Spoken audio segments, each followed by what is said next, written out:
Good morning. This is Notes from a Napkin, the video, a weekly kind of update of anything and everything that I can see in life in the U.S. and the world and could possibly connect with the stock markets or other markets. And then, of course, some of the news and information fundamentals in the marketplace. It's Friday, January 16th, 8:48 a.m. Eastern Time. This chart is of the advanced decline line for the S&P 500, and it's pounding out record highs. And the stock market maybe is a little dragging its feet on pounding on record highs, but they're in line. What it's suggesting as money is still just flowing into the stock market. It's making some bullish as of this morning here. Now, Bloomberg this morning, someone stated the stock market seems to be rather callous. It doesn't pay any attention to our kids dying in the streets and the world blowing up and the government being burnt down and all the Trump stuff. And I think what they've done is kind of given up and saying they don't really know how to evaluate all that. They're analyzing it, especially these billionaire hedge fund managers. They're analyzing it all, but in the end, they're doing it rather simple, saying, hey, if the market goes up again, just buy some more. And if it goes up again, just buy some more. And then they're just trailing stops to sell out on the way. And it kind of creates a self-fulfilling prophecy. Now, on one hand, it makes me think, yeah, this is kind of a market that really doesn't have the right reasoning, right thinking. But what they'll rely on, as long as corporate profits are kind of hanging in there and they're okay with their earnings, then they look to see, is the Federal Reserve still printing money? Is the government printing money? Which it is.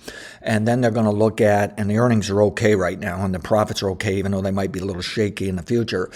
And then they're going to look at the interest rates. Is the Federal Reserve lowering interest rates, or are they at least stable? Can they live with the interest rates? And the answer is yes. So really, when it comes to economy and when it comes to how we live our lives and how we're behaving, acting, they're just not paying any attention to that stuff. Otherwise, they'd be nervous about buying here for the future. Ed Yardeni, interesting enough, I've followed Ed for decades now, and he bowed out of 15 years of being bullish on AI. He's bowed out of that and a little nervous on some of the high-tech stuff, but overall, he's still bullish the stock market. In fact, he's one of these that believes in the 1920s bull market. I do too, but I'm just not as bullish as some people, and I'm worried about a top sooner. But he's thinking by 2029, which might relate to the 1929 top year that turned into a crash from 1929 and 1932.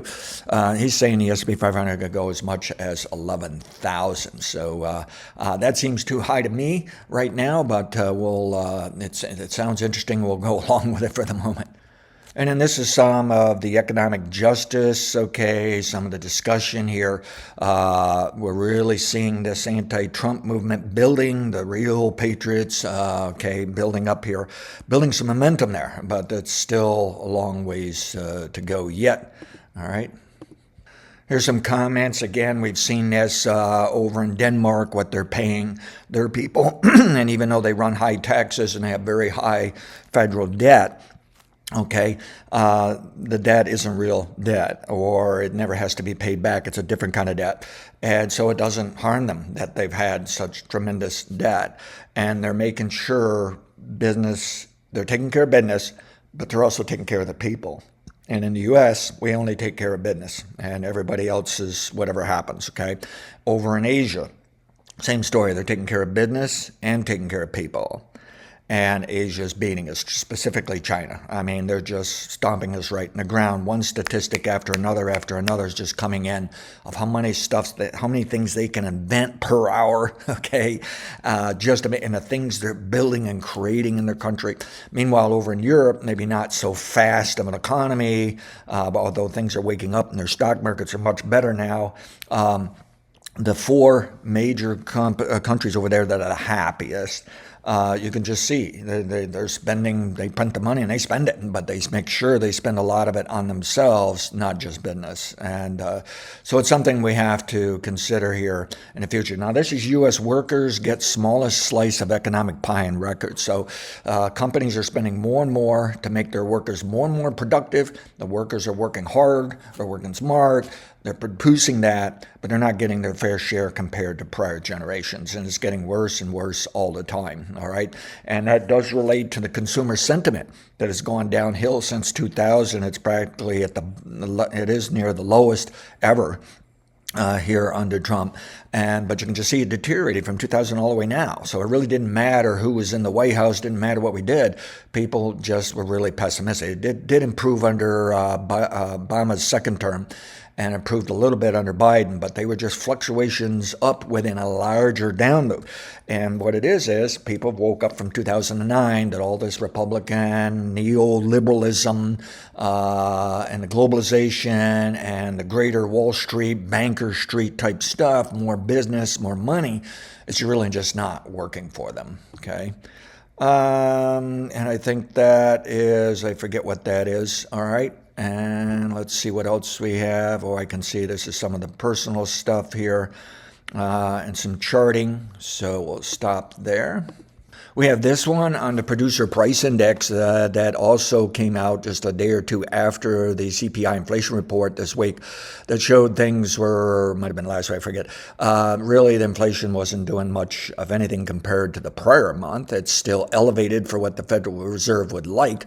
And the trend looks like it's turning up to head to higher inflation, but still nothing there to scare anybody until we get it above 3% CPI inflation. It may not scare people much at all, but over above 3%, I'd be a little nervous. Is it time to run it to 3, 4, 5 or higher? That may not occur the latter half of this year on into next is the best model forecast. And a little interesting story on FDR and one a cabinet woman actually involved in who was an architect of the New Deal, a little bit of history there.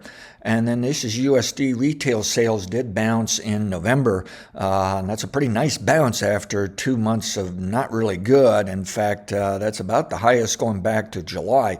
So this can kind of encourage retail sales can be very volatile, very sloppy, and difficult to forecast. But I can see why that would encourage Wall Street a little bit, and maybe the Bankers Street. And by the way, the bankers made tremendous profits in trading, which I think bankers are in the stock market way too much in trading. Alan Greenspan started that to allow the banks to make more money in different ways. And the theory was that if they do better, then they can also take a little more risk in the loans and make it a more safer banking system. I'm not so sure about that, and I'm a little concerned the bankers are going to cause the next problem. And I don't know if it'll be debt like it was in the 1930s depression and debt worries and carry trades and currency problems in 1987 crash. And then, of course, worries of the great financial crisis, which was just debt. Okay, well, it may be debt again here in the next few years as we get a crash. But I wonder if it is in a different slant, and if it is for some reason more of too much of the stock market, which was also part of the 1920 crash, I'd blame it more on the bankers, I think, of just getting carried away. Here's some stuff on Mariana Mazzucato, a really good economist here and a modern type economist who's saying, hey, the government should be printing money, spending money, and doing things out there. Get out there and invent things, make things, but make sure you're creating value, okay? All right. And this is off some of the Democrat Party versus Republican Party, what's going on here, of whether or not people like what's going on with Congress and, of course, Trump, this and that. Here's Steve Keen, an economist who has invented his own program of how to analyze things, and it is fascinating.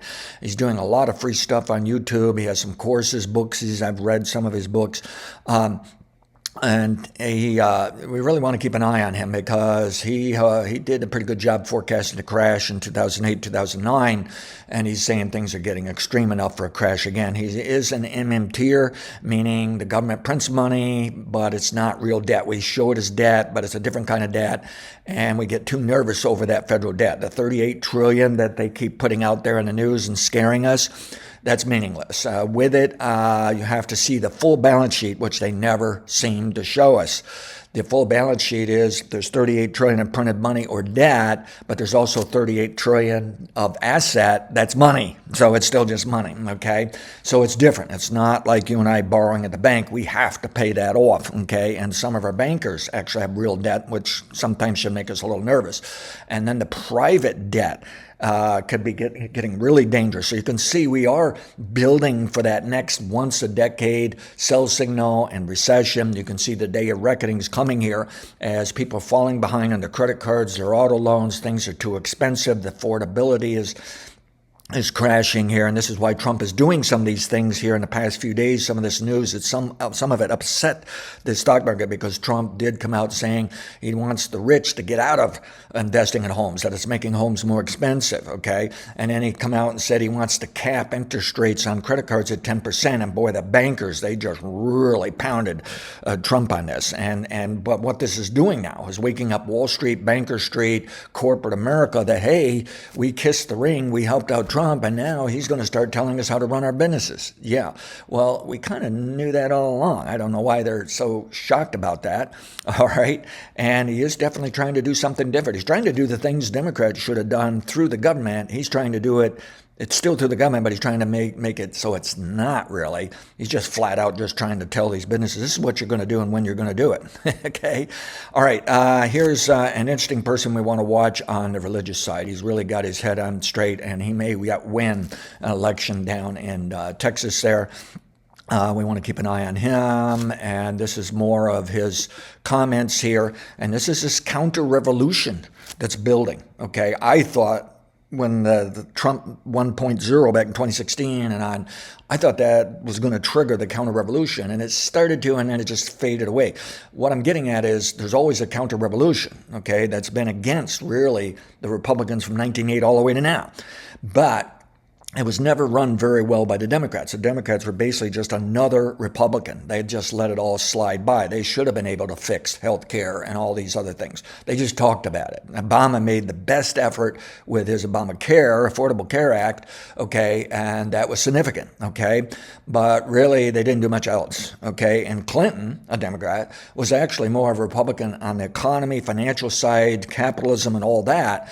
And then he was a Democrat more on the social and how we treat people and abortion and stuff like that. And the result is he had the best time of anybody from President Reagan to now, really, and the best stock market, okay?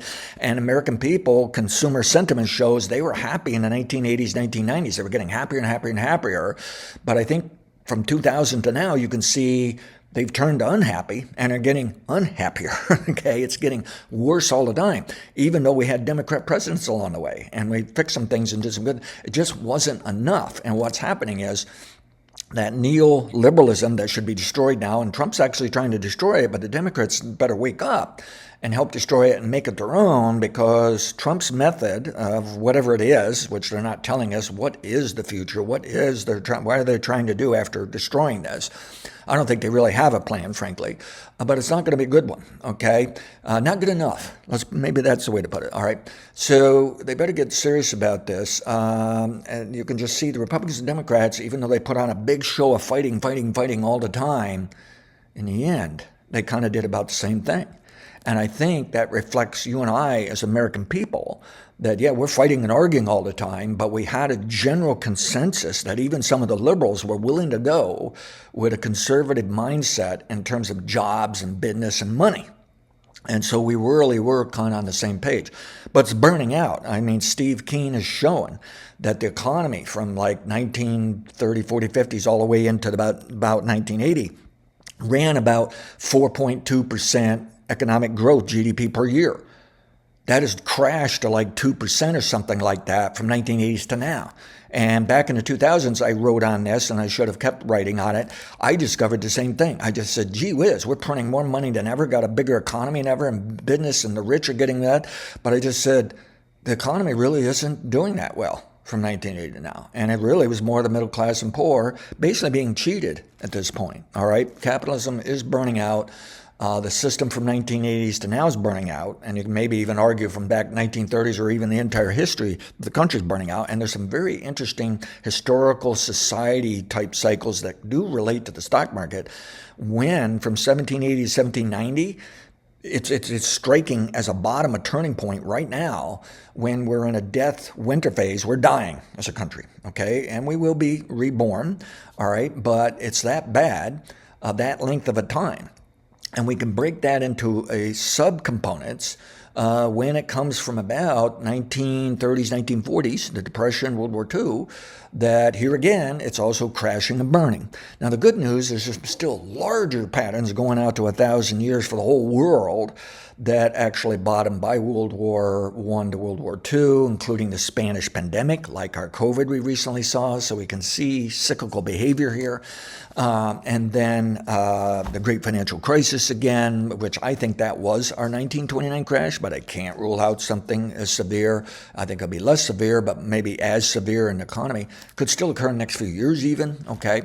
So some of these patterns are just fascinating how it's coming out. But again, the more larger ones are telling us we have turned the corner after World War II, things will get better, but it was really the best was just on technology. Our technology exploded, but right the moment Americans can't handle this technology this fast, we're not mentally, physically capable, we're not evolving fast enough. And it's causing more stress right along with this idea they're simply not getting paid enough. And 45% of baby boomers, we're at the tail end of baby boomers right now, meaning most of them should have retired, and most of them have not. And there's a reason for that. 45% of them cannot retire. They have nowhere. Some of them have nothing in that 45. Some of that 45% includes people that have nothing in savings in retirement. And Wall Street's just saying, well, we'll worry about that another day. If it crashes, it crashes. In the meantime, let's party, let's have fun. It's 1920s, pop the champagne cork. Let's make some money out of the stock market. And then everything can go to hell.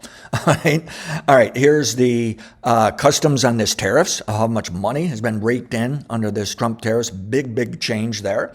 And we haven't heard from the Supreme Court that I'm aware of. They may throw out that. And some people say then there's going to be many a lawsuit, and Trump may have to give that money back to businesses. Some people think that's going to be a bad thing for the economy. Some people think it'll actually be a good. It'll be like another stimulus from like the government, the Federal Reserve.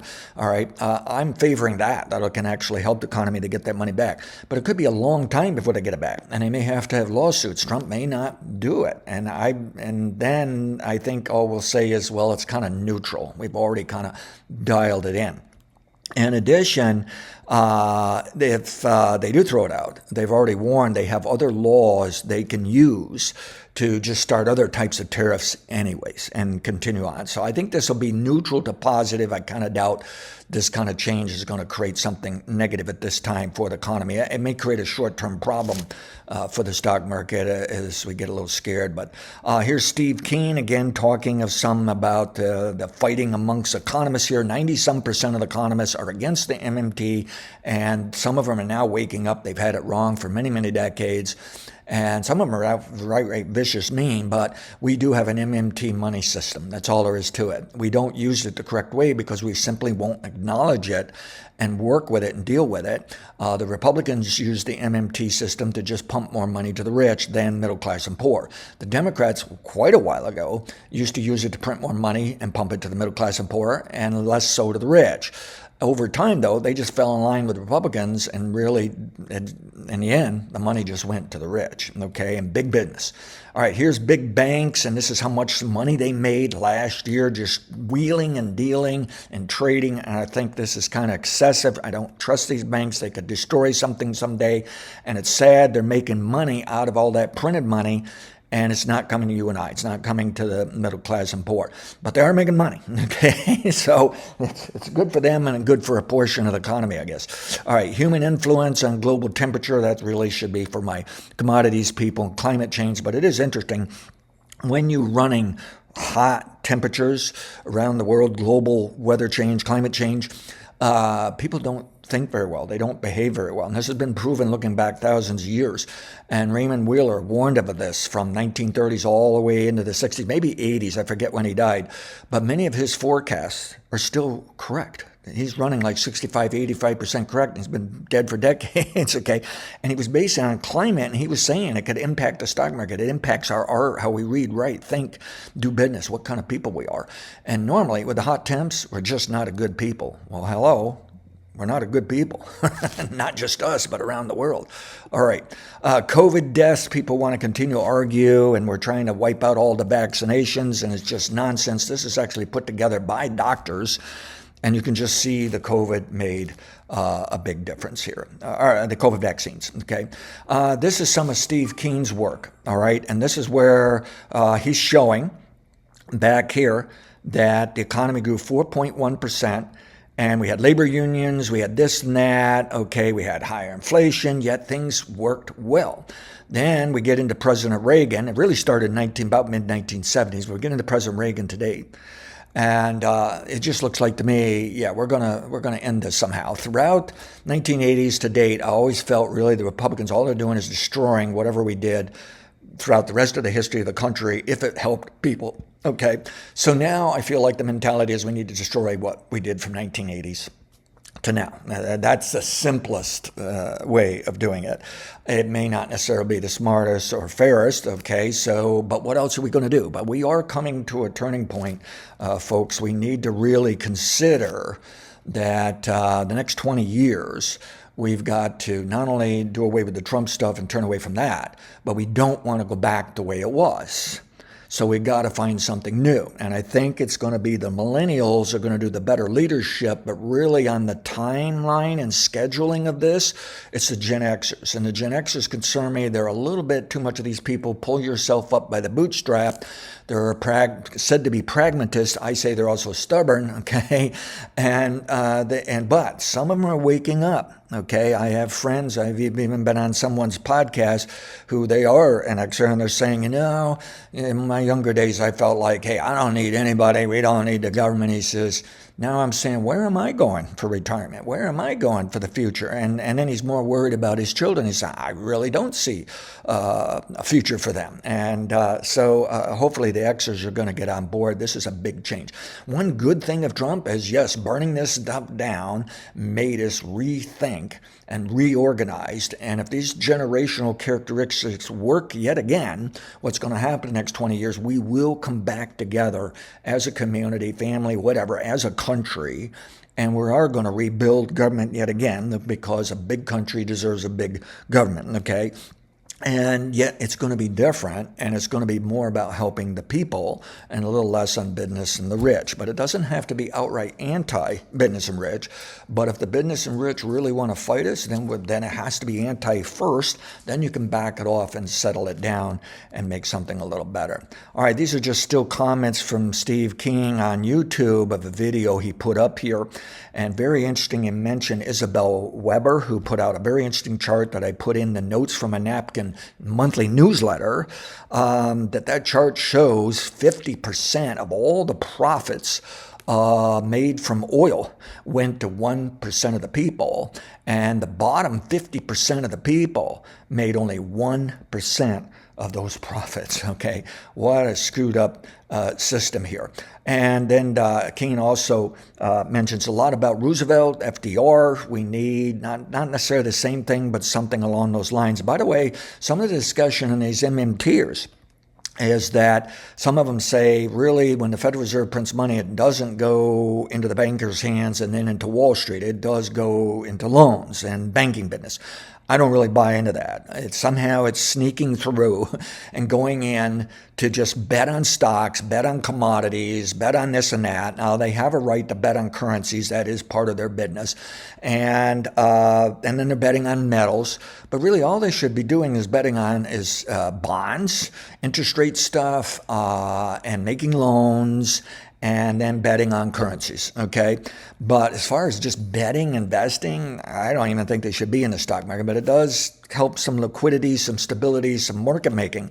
But I think it's gotten too big. I mean, JP Morgan is sitting on a gigantic portion of one of those big companies. And I think this just helps drive the stock market higher when it really shouldn't be going higher. I think it's setting up some negative actions, and yet they want to blame irrationality on the middle class and poor and the retail people and the crowd, when really it's everybody, if there is irrationality in the stock market. This is something about how often the stock market is down. That's a very interesting statistic. You might want to print that out, put that on the wall to keep that as well. All right, and this is something just, again, on the social side of things, and more of, a woman over in Ukraine did some fantastic mathematics stuff here. And then this is more social stuff. And then this is on the amount of money made from these banks again, and how Trump really helped those banks make a lot of money here. Goldman stocks, again, just beating on Wall Street. So there's a lot that's wrong here, but I must say on the MMT side, they're showing that really we shouldn't be fearful of hyperinflation, and we wouldn't be as long as we do manage inflation. And if we can manage inflation, then we can print all the money we want, but part of that is making sure that we are creative, that we are productive. And I'm nervous Trump is destroying some things like that on research and development. But they also showed this MMT thing that the money printing system, if we can control that and worry less about the checkbook of the U.S. When the checkbook is paid off of the U.S., really bad times come, or they're worse. And when we don't pay it off, things are better. And what it's doing is picking up on that money. If the government's sending out a lot of money, it means they didn't put enough money into the economy, into you and I. So the government really needs to be losing practically all the time on their checkbook side of things, believe it or not, and can go on forever. I've lost my train of thought. There was something else. What they learned was when you find the larger, better capitalistic economies, they found they always had big government. And here we are. We've got a president saying he still wants capitalism, okay? He still wants this trickle-down economics, rich to the poor. This never really worked, okay? And yet he wants small government. He wants little to no government whatsoever. There's something wrong with that, folks. All right, that wraps us up for this week here. Some of this does dovetail to my morning briefs and to my weekly updates in the stock market and the signals. Some of it's really more of just who we are as a people and culture, society, but that still trickles back into the economy and how businesses are going. Everything is entangled, and each and every one of us is entangled, which is why we need to respect ourselves and why I wrote of the guiding principles in the free newsletter on my website. Look under the blog section to find it.